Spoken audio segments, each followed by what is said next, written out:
কবরে আযাব হয়।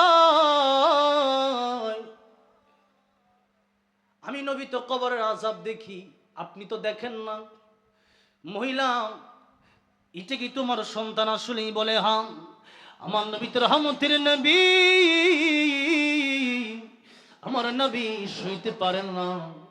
দেখে বলেন, যুবকের মারে, তোমার এই সন্তান কি তোমার সাথে কোনো বিয়াদবি করেছে? মহিলা ডেকে বলে, ইয়া রাসূলুল্লাহ, এই সন্তানটা স্ত্রীর পক্ষ নিতে গিয়ে একদিন আমাকে আঘাত করেছিল। সে আঘাত এখনো পর্যন্ত আমি বলি নাই গো নবী। ইয়া রাসূলুল্লাহ, ইয়া হাবিবাল্লাহ, তার কবরে আযাব হইলে হোক, আমি তারে মাফ করব না। আমার নবী কয়, যুবকের মারে, তুমি তো কবরে আযাব দেখো না, তোমার সন্তানের কবরে আযাব দেখলে মনে হয় তুমিও সইতে পারবা না। আমার নবী তার উম্মতের জন্য কত মায়া রে। আমার নবী ডেকে বললেন, ও যুবকের মা, তুমি কি তারে মাফ করবা না? মহিলা ডেকে বলে, ইয়া রাসূলুল্লাহ, তারে আমি মাফ করতে পারবো না।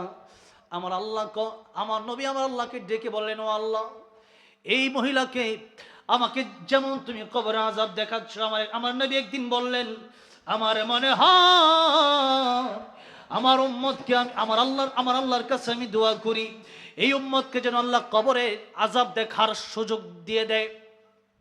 কিন্তু আমি নবী কেন দোয়া করি না জানুনি?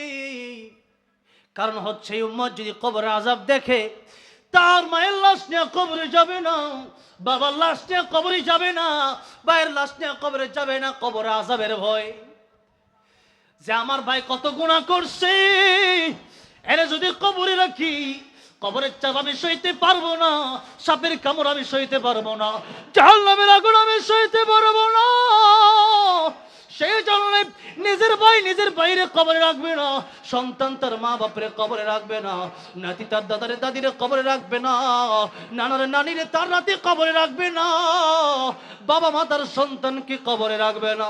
এই জন্য নবী বলেন, আমি আল্লাহর কাছে বলিও না, কারণ দুনিয়ার মানুষ সইতে পারবে না। আমার নবী দোয়া করলেন, আল্লাহ,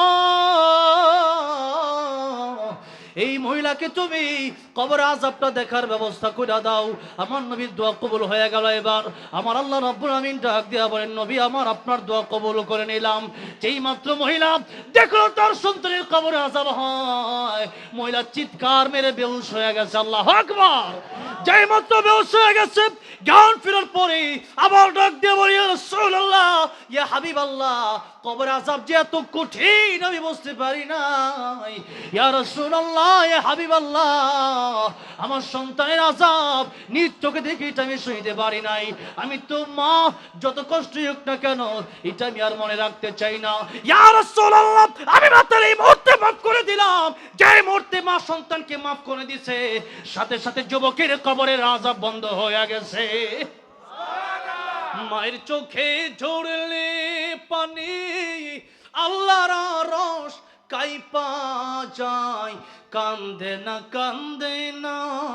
যেন মায়। বলেন না, মায়ের চোখে ঝরলে পানি, আল্লাহর রস কাইপা যায়, কান্দে না যেন মায়, কান্দে না যেন। মায়ের মনে কত কষ্ট জানো না কি ভাই, এই জগতে মায়ের মতন আপন কেহ নাই। ঠিক কিনা বলে?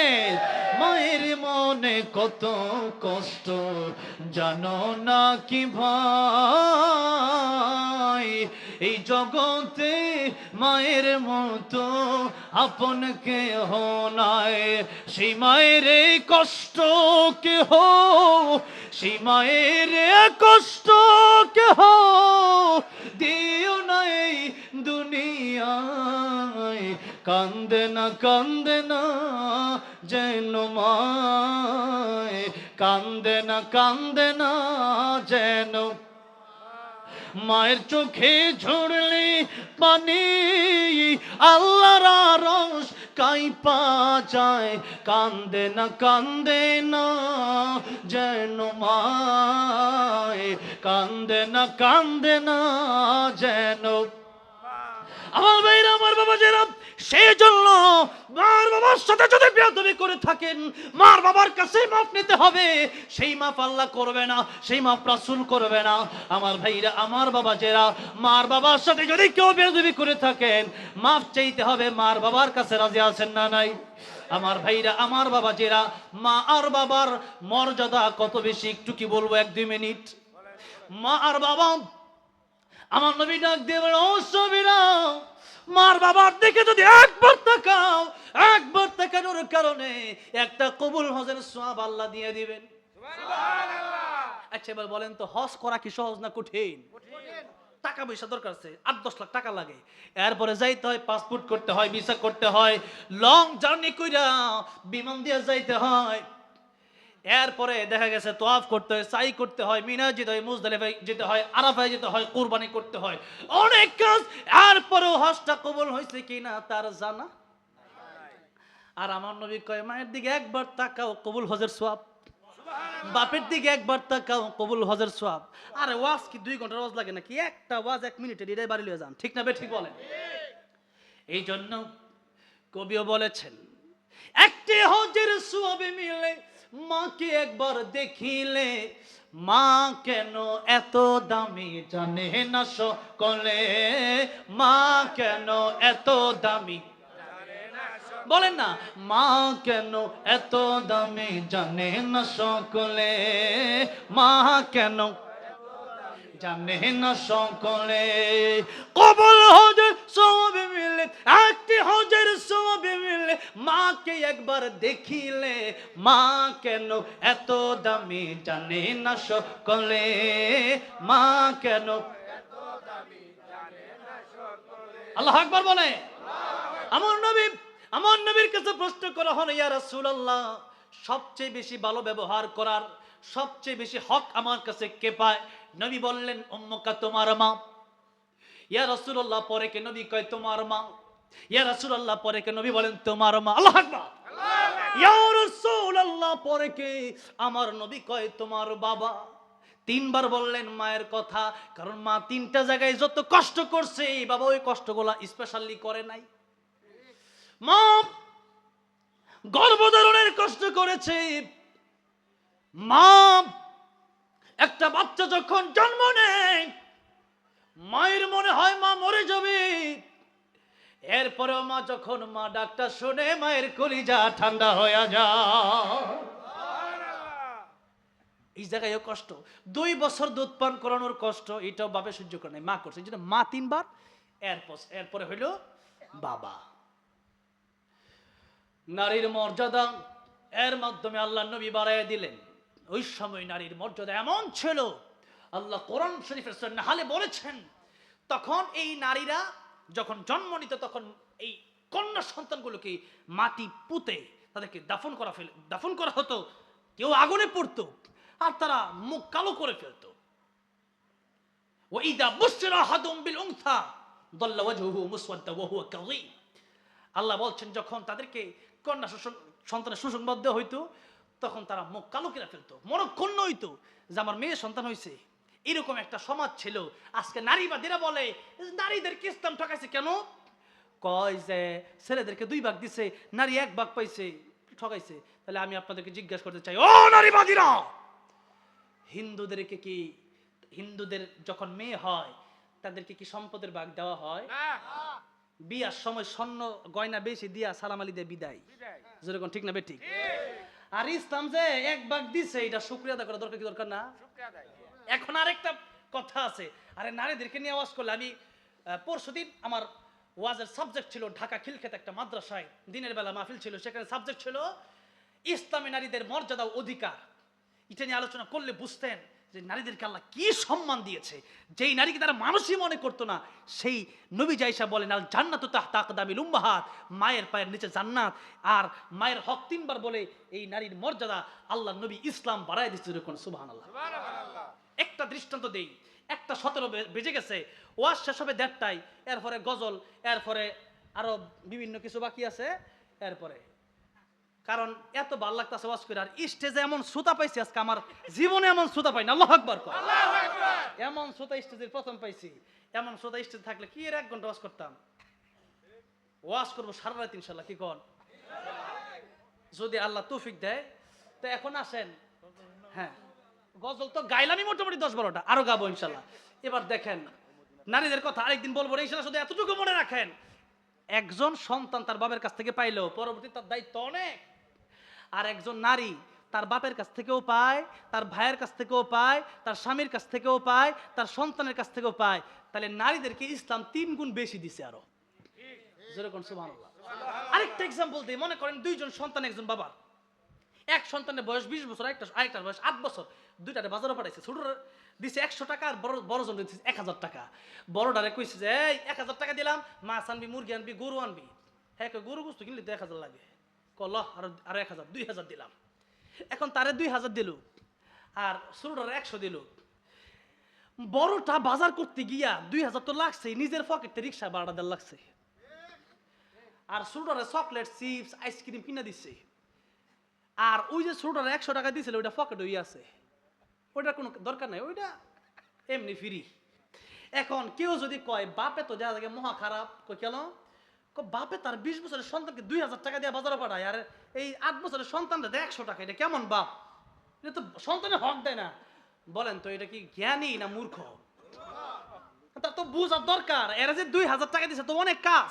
আরে বিয়ার সময় সন্তান যখন বিয়ে করতে যাবে, এই সন্তানের দেনমোহর দেওয়া লাগবে না? দেওয়া লাগবে। নারীর কিন্তু দেওয়া লাগবে না, যৌতুক কিন্তু দেওয়া লাগবে না। এরপর যৌতুক চায় আর আপনি যদি দেন তাহলে আর কি করার? হারাম তো হারামি। ভাইরা আমার, বাবাজিরা আমার, তাহলে এবার আসেন। আর শ্বশুর যদি খুশি হয়ে দেয় তাহলে নিয়ন যাবো।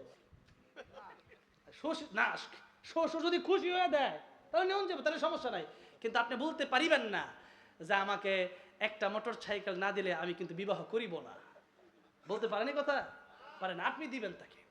আবার আল্লাহ কোরআন শরীফে বলেছেন, যেখানে এই দেনমোহরের কথা বলেছেন সেখানে বলছে স্ত্রীও যদি খুশি হয়ে দেয় সেটাও তুমি খুশি মনে নিতে পারো। জোরে কোন সুবহানাল্লাহ। এর মানে এমন না যে 2 লাখ টাকার বান্ডিল রাখা আপনি কইলেন যে আমি একদিকে টাকা, একদিকে তুমি কাকে চাও। তখন স্ত্রী যদি কয় না আমি তোমার এসে, তাহলে এটা আবার জুলুম হয়ে যাবে। স্ত্রী যদি কয় না আমার জামাইটা মোটামুটি টাকা পয়সা দরকার, অভাবে আছে, আমার তো দেনমোহর তুমি দিছ 10 লাখ টাকা, আমি তোমার খুশি হয়ে 2 লাখ টাকা দিলাম, খাইও, নিতে পারবেন, সমস্যা নাই। কিন্তু ভাইয়ার আমার, বাবাজি আমার, জোর করে চাওয়া যাবে না। তাই সন্তানের অনেক কাজ। এরপরে ইসলাম বলে একটা সন্তান যখন বালেগ হয়ে যায় বাবার দায়িত্ব তার উপর থেকে শেষ। আরেকটা মেয়ে যদি হয়, এই মেয়ে যতদিন পর্যন্ত বিয়ে না হচ্ছে ততদিন পর্যন্ত বাবার দায়িত্ব। আর যদি বাবা কোনো কারণে মা জোর থাকে তাহলে ভাইয়ের দায়িত্ব। এরপরে স্বামীর কাছে গেল স্বামীর দায়িত্ব। এখন সন্তান হয়েছে, সন্তানের দায়িত্ব তার মানে তার কোনো কষ্টই নাই। আল্লাহ বলেন কারো না কারো মাধ্যমে তাকে চালাচ্ছেন। যেই 1 ভাগ পাইছে ওইটা তো বোনাস। যেরকম ঠিক না বে ঠিক? এই জন্য আর যাদের বোন আছে বা যাদের মেয়ে সন্তান আছে এদেরকে যে 1 ভাগটা দিতে বলছে ওইটাও যদি না দেন তাহলে আবার আপনি কিয়ামতের মধ্যে আপনার জবাব দেওয়া লাগবে। ভাইয়েরা আমার, বাবাজিরা আমার, আসুন, মা বাবার কথা বলছিলাম, নারীদের মর্যাদার কথা বললাম, অনেক আলোচনা। এবার আসেন সামনের দিকে যাই। নবীজি বলতেছেন তোমার এই যে মা বাবা এত আপন, তোমার স্ত্রী এত আপন, এই আপনটা কিন্তু তোমার সাথে কবরে যাবে না। এবার সেই জন্য এই কবরস্থানের সাথে আপনারা লেগে থাকবেন। এই কবরস্থানে আপনারা জান এবং মাল দিয়া সহযোগিতা করবেন। আল্লাহ এই সংগঠন এবং কবরস্থানের উদ্দেশ্যে যারা দীর্ঘদিন যাবত জান এবং মাল দিয়া কষ্ট করে যাচ্ছেন, এই সংগঠনকে কিয়ামতের ময়দানে একসাথে, এবং আজকে যারা এই মাহফিলে আসলেন আমাদেরকে রাসূল করিম সাল্লাল্লাহু আলাইহি সাল্লামের হাতে হাউজে কাউসারের পানি পান করে যেন জান্নাতুল ফেরদাউসের মেহমান বানায় দেন, পড়েন আমিন। আজকের এই মাহফিলের উসিলায় এই গুরুস্থানে এবং অত্র এলাকায় যত কবরবাসী আছে আল্লাহ রাব্বুল আলামিন যেন প্রত্যেকের গুনাহগুলি মাফ করে দিয়ে জান্নাতুল ফেরদাউস দান করে দেন, পড়েন আমিন। আল্লাহ রাব্বুল আলামিন আজকের এই মাহফিলকে কাল কিয়ামতের ময়দানে আমাদের নাজাতের ফয়সালা করে দিন, আজকের মাহফিলকে নাজাতের উসিলা বানায় দেন, পড়েন আমিন। মাহফিলের যে কার্যক্রমগুলো এগুলো কোথায়? বিশেষ করে মৃত ব্যক্তি দাফন কাফন সম্পন্ন করা, গরিব ও অসুস্থ ব্যক্তিদের সাহায্য সহযোগিতা করা। এখানে কিন্তু শুধু মানে কবরস্থান নিয়ে না, গরিব অসহায় মানুষের সাহায্য করা। একজন এতিম, বাপ মা কেউ নাই সমাজে, তখন তারা এটা দেখতে পারবে। এরপরে দেখা যাচ্ছে একজন বিধবা, তার কেউ নাই, তখন যেন তাকে সহযোগিতা করতে পারে। একজন নব মুসলিম, মাত্র মুসলমান হয়েছে, তার কেউ নাই, এতে যেন তারা শরিক হয়ে তাকে যেন সাহায্য করতে পারে। এরকম প্রত্যেকটা কাজ, এইগুলো কাজ আমি খুব আগে থেকেই করি, এবং এই কাজের সাথে সম্পৃক্ততা যেন প্রত্যেকেরই থাকে। কারণ বুঝো তো যায় না কোন কাজের মাধ্যমে আল্লাহ রাব্বুল আলামিন কিয়ামতের ময়দানে আমাকে মাফ করে দিবেন। এরপরে গণকবরস্থানের জন্য জয়াটেক মৌজায় 24% জমি এই পর্যন্ত ক্রয় করা হয়েছে। বলেন আলহামদুলিল্লাহ। 24% জমি, প্রায় মোটামুটি 1 বিঘার কাছাকাছি আর কি, প্রায় 1 বিঘার কাছাকাছি সম্পত্তি অলরেডি হয়ে গেছে আলহামদুলিল্লাহ। এটা এই এলাকার বড় একটা অর্জন, এটা এমনি হয় নাই, অনেক কষ্ট করতে হয়েছে। আমার একটা মাহফিল আমি প্রতি বছর করি, এই এই মাসের মনে হয় 26 তারিখে, হ্যাঁ 26 তারিখে দাওয়াত আছে, সেটা হইলো শেরপুরে। সেখানে গত বছর আমাকে বললো, হুজুর আপনি একটু বলেন এলাকার মানুষ যেন দান করে। তো করতে করতে প্রায় 6-7 লাখ টাকা উঠছে।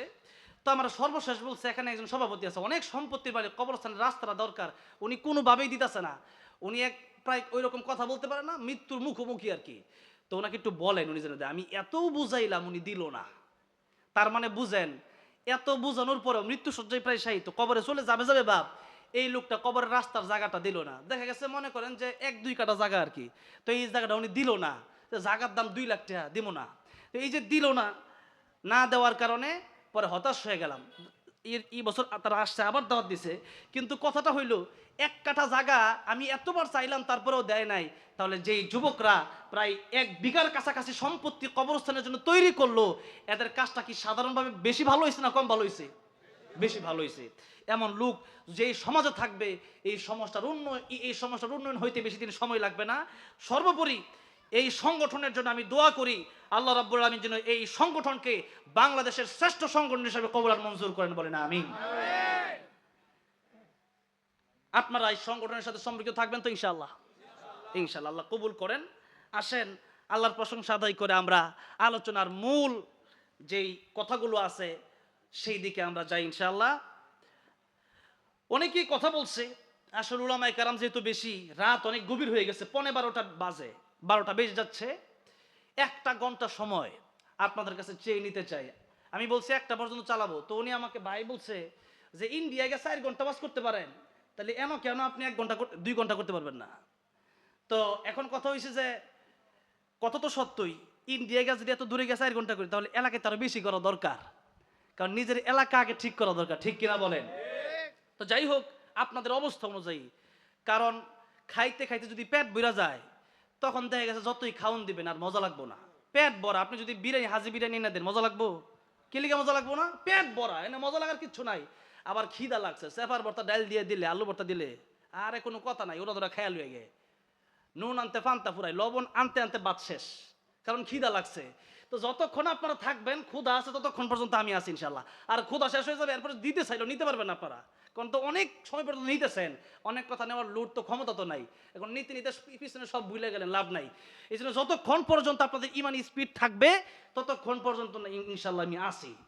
খুব জ্বর ছিল আজকে সারাদিনও, খুব জ্বর ছিল, কিন্তু আমি এখানে আসার পরে করলা ভাজি দিয়ে খাওয়ার পরে মোটামুটি জ্বর কমে গেছে আলহামদুলিল্লাহ। কোন তো যাই হোক, আসেন আমরা সামনের দিকে যাই। আমরা সূরা মুলক এর 2 নম্বর আয়াত থেকে আমরা আজকে কথা বলবো, বলি ইনশাআল্লাহ। ওমা তৌফিকি ইল্লা বিল্লাহ। আল্লাহ সুবহান মহিয়ান গরিয়ান রব্বুল ইজ্জত ওয়াল জালাল, যিনি আমাদের মালিক, আকাশের মালিক, জমিনের মালিক, সে আল্লাহ রাব্বুল আলামিনের আলিশান দরবারে হৃদয়ের গভীর থেকে শুকর আদায় করছি, হৃদয় উজাড় করে প্রাণ খুলে সকলে এক সুরে সমস্বরে বলছি আলহামদুলিল্লাহ। জবান দিয়েছে কে বলেন তো? তা আল্লাহ দেওয়া জবান দিয়ে আল্লাহর নামটা খুলে একটু কষ্ট হয় আর কি, কষ্ট হইলেও আল্লাহর নামটা বলার দরকার আছে না নাই? আহারে বেলাল রাদিয়াল্লাহু আনহুকে যখন উমাইয়া মারতো, তখন বেলাল রাদিয়াল্লাহু আনহুর দেহের উপরে আগুনের আংরা দিয়ে রাখতো, আর বেলাল রাদিয়াল্লাহু আনহু শুধু আল্লাহু আহাদ বলতেন। আবু বকর সিদ্দিক রাদিয়াল্লাহু আনহু দেখলেন তিনি খুব জোরে জোরে আল্লাহর নাম বলেন, তখন আবু বকর সিদ্দিক রাদিয়াল্লাহু আনহু বললেন, বেলাল তুমি আস্তে আস্তে বলতে পারো না?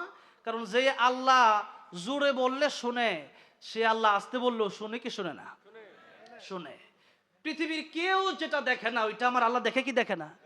বেলাল তুমি আসতে বললেই তো পারো, তুমি যত জোরে বলো ওই কাফের অন্তরে তত জোরে ধাক্কা লাগে আর তোমার তত বেশি মারে। হযরতে বেলাল ডেকে বলেন, আবু বকর, যখন আমার এই উমাইয়া মারে আর আমি যত জোরে জোরে আল্লাহর নাম বলি, আল্লাহর নাম যত জোরে জোরে বলি, আমার ইমানের স্পিড বেড়ে যায়। যত দুঃখ কষ্ট মাইয়া আমারে দেয়, সমস্ত দুঃখ কষ্ট নিমিষেই আল্লাহর নাম জপে আমি বলে যাই। বেলাল রাদিয়াল্লাহু আনহু, আমি তো আসতে পড়লে পারি। 3 দিন এমন ঘটনা ঘটছে। বেলাল রাদিয়াল্লাহু আনহু প্রথম দিন বলছে যে আমি কালকে থেকে আল্লাহর নাম আসতেই বলবো। আবু বকর রাদিয়াল্লাহু আনহু আবার আসছে ওনাকে দেখতে।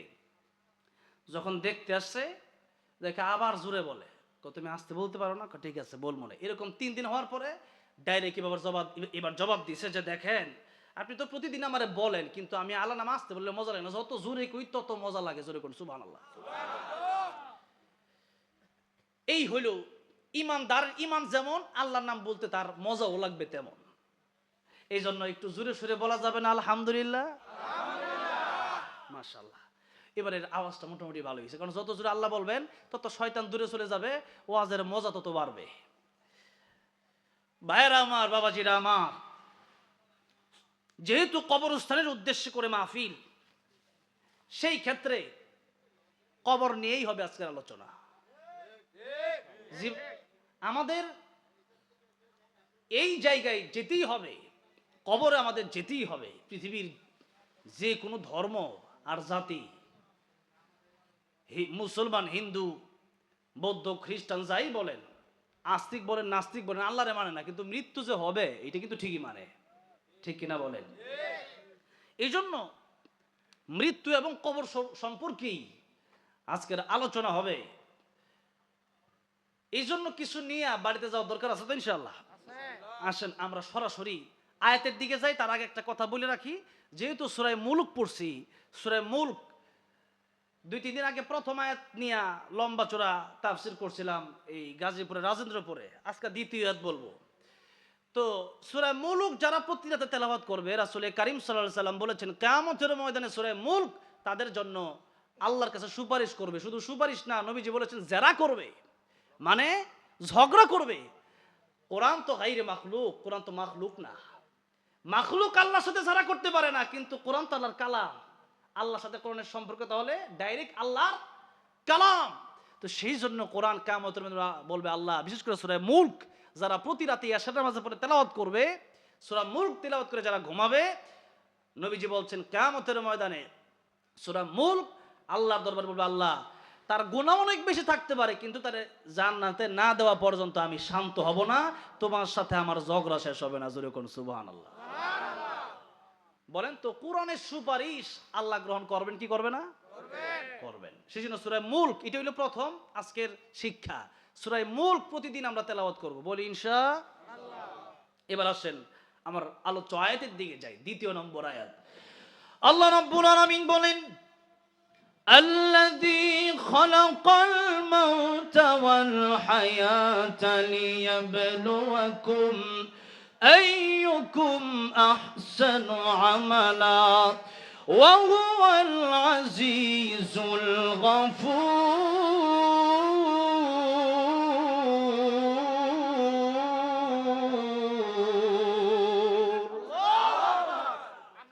আল্লাহ বলেন, যিনি মৌত সৃষ্টি করছেন, যে আল্লাহ মরণ সৃষ্টি করছেন, আল্লাযী খালাকাল মাউতা ওয়াল হায়াতা, যে আল্লাহ হায়াত সৃষ্টি করছেন। মরণ এবং হায়াত যে আল্লাহ সৃষ্টি করছেন, সে আল্লাহ রাব্বুল আলামিন নিজেই বলছেন, আমি আল্লাহ রাব্বুল আলামিন মরণ সৃষ্টি করলাম, হায়াত সৃষ্টি করলাম।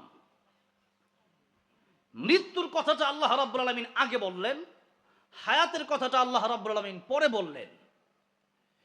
কিন্তু আমাদের মনে অনেকের প্রশ্ন জাগতে পারে যে আমরা তো আগে বাঁচি পরে মরি, তাহলে আমাদের হায়াতের কথা আল্লাহ আগে না বলার দরকার তো ছিল এমন, আল্লাহ দিয়ে খলাকল হায়াত ওয়াল মাউতা। কিন্তু আল্লাহ বললেন আল্লাহ দিয়ে খলাকল মাউতা ওয়াল হায়াতা, তাহলে মরণের কথা আল্লাহ আগে বললেন কেন?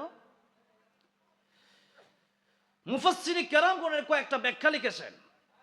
এর প্রথম ব্যাখ্যাটা আল্লাহ রাব্বুল আলামিন নিজেই সূরা বাকারার ভিতরে বলেছেন। বলবো আয়াত?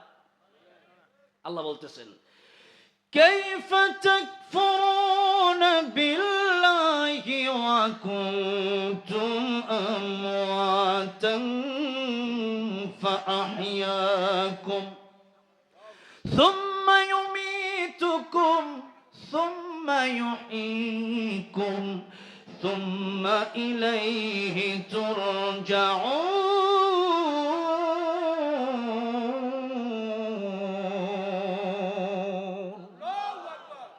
আল্লাহ রাব্বুল আলামিন বলেন, কাইফা তাকফুরুনা বিল্লাহ,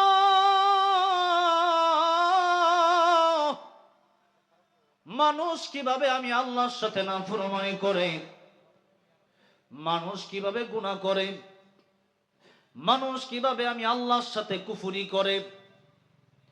ওয়া কুনতুম আমওয়াতা, এই মানুষ তো আগে মৃত ছিল, এরপরে এই মানুষকে আমি আল্লাহ জীবন দিলাম।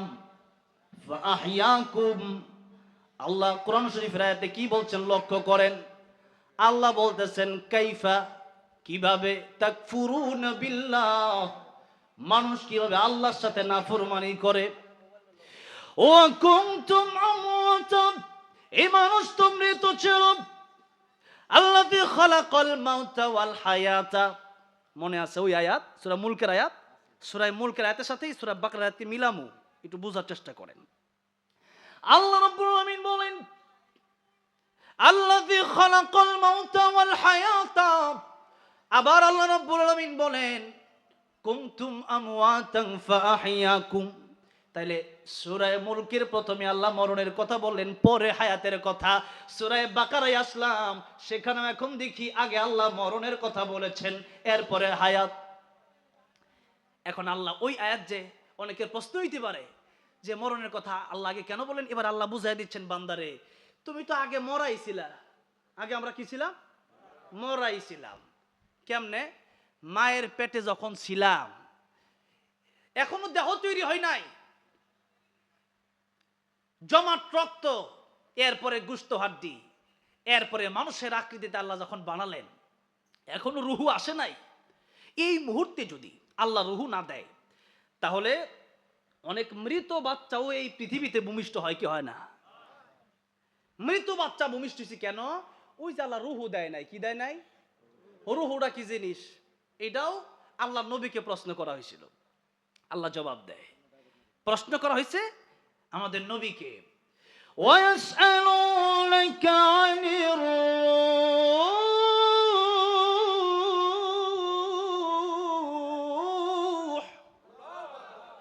কুলির রূহু মিন আমরি রাব্বি ওয়া মা উতীতুম মিনাল ইলমি ইল্লা কালিলা। প্রশ্ন করা হচ্ছে রূহ কি জিনিস? আল্লাহ বলছেন রূহ হচ্ছে এমন একটা বিষয়, এই পৃথিবীর মানুষ, এরা পৃথিবীর মানুষেরা কোনোদিন রূহ দেখতে পারবে না। আল্লাহ বলেন কুলির রূহু মিন আমরি রাব্বি, রূহ হচ্ছে কেবল আল্লাহর হুকুম। আল্লাহ বলছে, ভিতরে ঢুকছে, আল্লাহ যেদিন বলবেন সেদিন চলে যাবে। রূহ আটকায় রাখার ক্ষমতা পৃথিবীর কোনো বৈজ্ঞানিকের আছে নাকি? নাই। সেই জন্য আল্লাহ রাব্বুল আলামিন যদি রূহ দেয়, এই পৃথিবীর মানুষ জীবন্ত জন্ম নেয়। আর আল্লাহ যদি রূহ না দেয়, এই পৃথিবীর মানুষ জীবন্ত জন্ম নেয় না, মৃত জন্ম নেয়। তাই আল্লাহ বলছেন, বান্দারে তুমি তো ছিলা মৃত, আমি আল্লাহ রাব্বুল আলামিন তোমার জীবন দিলাম। এখন তোমার কত কাজ, জীবন দেওয়ার পরেও তুমি কিন্তু ছোট যখন ছিলাম, তখন তুমি এই দুনিয়ার সব কিছু বোঝো না, হাত দিয়া কিছু ধরতে পারো না, হাঁটতে পারো না, কাজ করতে পারো না, কথা বলতে পারো না। তুমি কান্দো আর মায়ের মনে মায়া আমি আল্লাহ দিয়ে দিলাম। তাই তোমার কান্নার আওয়াজে মা বুঝতে পারে তোমার ক্ষুধা লেগেছে। তোমার ক্ষুধা লেগেছে বুঝতে পারার কারণে তোমার মার বুকে দুধ যে প্রয়োজন হবে, ওই দুধ বেশি গরমও না বেশি ঠান্ডাও না, ডাক্তাররা বলেছেন পৃথিবী এই ছোট্ট ছোট্ট নবজাতকদের জন্য মায়ের দুধের চাইতে উপকারী কোনো খাবার পৃথিবীতে নাই। সুবহানাল্লাহ। বেশি গরমও না, বেশি গরম দিলে বাচ্চার জিহ্বা পুড়ে যাবে, আবার বেশি ঠান্ডাও না, বেশি ঠান্ডা দিলে বাচ্চার ঠান্ডা লেগে যাবে। এমন দুধ আল্লাহ ব্যবস্থা করে দিলেন। মায়ের বুকে এতদিন দুধ নাই, কিন্তু বাচ্চা আসছে, মায়ের বুকে দুধ আল্লাহ দিয়ে দিছে। আল্লাহ রাব্বুল আমিন বলেন, ও পৃথিবীর মানুষ, ছিলাম ঋতু, আমি আল্লাহ রূহ দিয়ে জীবন দিলাম, এরপরে বুঝো না কিছু,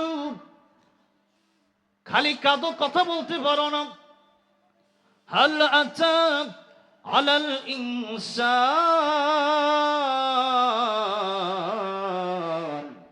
হিনুম মিনাদ দাহর লাম ইয়াকুন শাইআন মাযকুরা।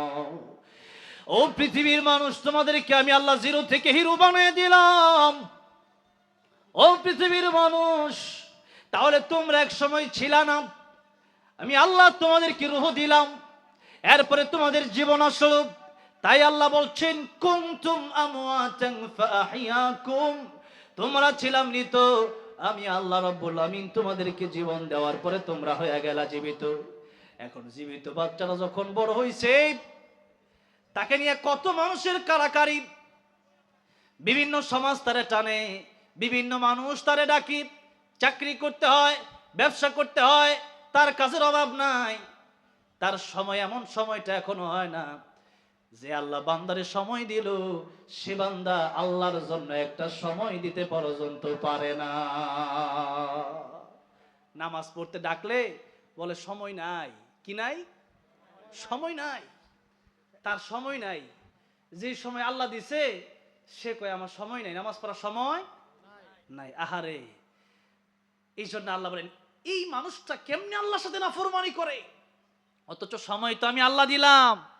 তাহলে যে সময় আল্লাহ দিলেন, 24 ঘন্টার সময়ের ভিতরে 1 ঘন্টা সময় যদি আল্লাহরে না দেই, কিয়ামতের ময়দানে যদি আল্লাহ জাহান্নামে দেয়, তাহলে সেটা কি আল্লাহর বেইনসাফ হবে না ইনসাফ হবে? এটা ইনসাফের বিচার হবে, আল্লাহ বেইনসাফের বিচার করবে না। আপনি 24 ঘন্টার ভিতরে 1টা ঘন্টা সময় নামাজের জন্য দিতে পারেন না, আপনার নামাজ পড়ার সময় নাই। যে আল্লাহ সময় দিল, আল্লাহ যদি ওই মায়ের পেট থেকে রূহ না দিত, আপনি থাকতে পারতেন না। অথবা আপনার চেয়ে কম বয়সী কত মানুষ চলে গেছে, আল্লাহ যদি আপনার রূহ নিয়ে নিত, আপনি বাঁচতে পারতেন না। কিন্তু এখন নামাজের সময় হইলে পরে সময় নাই, মাহফিলের জন্য একটু বসতে বললে সময় নাই। তাহলে সময়টা দিল কি, এটা কি দেখলেন না? একটু দেখার দরকার আছে না? যে আল্লাহ সময় দিল, ওই মানুষটা যদি কয় যে আল্লাহ আমার সময়, আল্লাহ দেওয়ার পরেও যদি বলে যে সময় নাই, এটা কি নিমুখ হারামি হয়েছে কি হয় নাই? এর চেয়ে বড় নিমুখ হারাম আর কেউ থাকতে পারে? নিমুখ হারাম। ভাইরা আমার, বাবাজিরা আমার, তাই আল্লাহ বলছেন, ও পৃথিবীর মানুষ, তোমরা আগে মরা ছিলা। মুফাসসিরগণ বলছেন, মানুষ আগে মরা ছিল, এখন জীবিত হয়েছে রূহ দেওয়ার পরে, আগে মরাই ছিল। তাই আল্লাহ বলছেন, আল্লাযী খালাকাল মাউতা ওয়াল হায়াতা। এটা হলো এক ব্যাখ্যা। কষ্ট হচ্ছে আপনাদের? সামনের দিকে যাওয়া যাবে ইনশাআল্লাহ। আমার গজল গাওয়ার জন্য বলছে, এটা গজলও গাইব ইনশাআল্লাহ। যেহেতু সঙ্গীতের ভক্ত আমার আলহামদুলিল্লাহ দেশে কোটি কোটি মানুষ, একটা সঙ্গীত যদি খালি 10 কোটি মানুষ শোনে, তাহলে কোন 100 মিলিয়ন 10 কোটি, এটা দেখা যায় কত মানুষ শুনছে।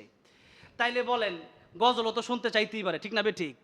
আপনারাও শুনবেন ইনশাআল্লাহ। একটু আগে কিছু আমল ভিতরে ঢুকাই, কিছু এলেম ভিতরে ঢুকাই, এরপরে ইনশাআল্লাহ খালি সিলেবাসটা থাকবে, আমি জানি এগুলো এক লগে জমাও, এরপরে ইনশাআল্লাহ একসাথে।